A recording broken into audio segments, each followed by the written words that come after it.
Khulna decorator মালিক সমিতির মানববন্ধন অনুষ্ঠিত হয়েছে খুলনা জেলা প্রশাসকের কার্যালয়ের সামনে। ডেকোরেটর মালিক সমিতির সদস্যদের চাওয়া পাওয়ার সবটা ঘিরে ছিল অবস্থান কর্মসূচি এবং তাদের দাবি দেওয়ার প্রধান কারণ ছিল Khulna officers club, press club ও খুলনা সিটি কর্পোরেশনের আওতাধীন কমিশনার কার্যালয়, কমিউনিটি সেন্টারগুলো দখলমুক্তকরণের লক্ষ্যে।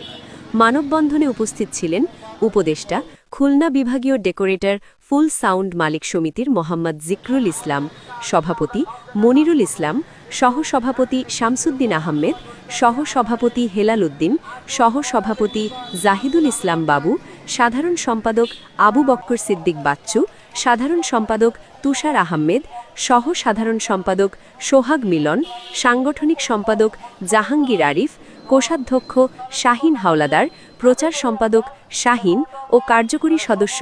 আজদুর রহমান ইমন, খুলনা ডেকোরেটর মালিক সমিতির নেতাকর্মীরা বলেছেন, তারা সৎভাবে ব্যবসা করে ২ টাকা উপার্জন করে পরিবারের মুখে হাসি ফোটান এবং এই উপার্জনেও যদি বাধাবিঘ্নতা তৈরি হয় তাহলে তারা খুলনার সকল অনুষ্ঠানের কার্যক্রম বন্ধ করার একত্রতা ঘোষণা করবেন ও বৃহত্তর আন্দোলনের ডাক দেবেন। জেলা প্রশাসকের সুদৃষ্টি কামনা করছেন খুলনা ডেকোরেটর মালিক সমিতি সদস্যরা।